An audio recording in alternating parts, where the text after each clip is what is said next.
Okay, so I call this, you got that backwards. So he has dyslexia. This is what I had surmised after an hour-long staffing of a bunch of big words and descriptives being thrown around in an effort to explain why our bright child was struggling so much with reading in school. Well, yes, but we don't call it that anymore, they said. Okay, but that's what it is, right? Basically. Whew. I felt an enormous sense of relief and gratitude. Relief that his struggles had been noticed and pinpointed with a workable diagnosis, and gratitude that qualified help was on the way. What I didn't factor in was the ripple effect for me.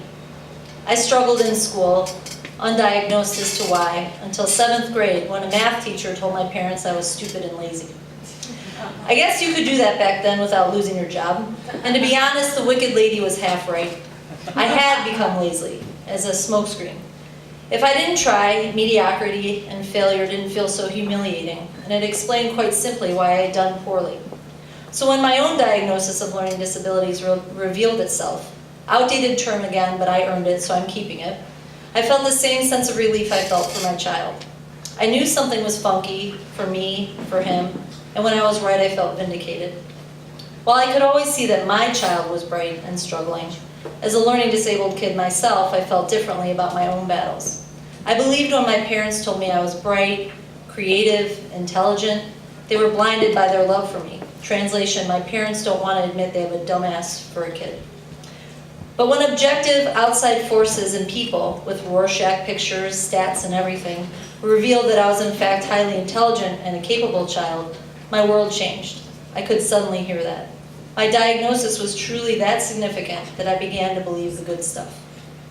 I'm hoping my child feels this way. I'm hoping that the early diagnosis for him may have been so primary that the self-doubt, shame, and fear around school learning that I felt didn't have a chance to nick him. The whole process reopened a tremendous amount of reflection for me, and like I said earlier, relief and gratitude were the emotions at the top of my list. Also, somewhere in there, I have experienced a tremendous amount of compassion for the young girl that I used to be, who spent so much time feeling inadequate and incapable, trying so desperately to cover up my imperfect tracks in hopes of just getting by.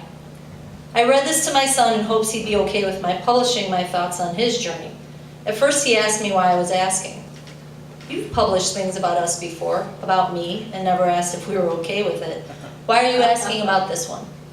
Well, this feels more personal. It's something very specific about you, and I wanted to make sure you were okay with what I was saying. I really liked it. I thought it was really good. Great. But Mom, yes, it isn't about me. It isn't? No, Mom, it's really about you.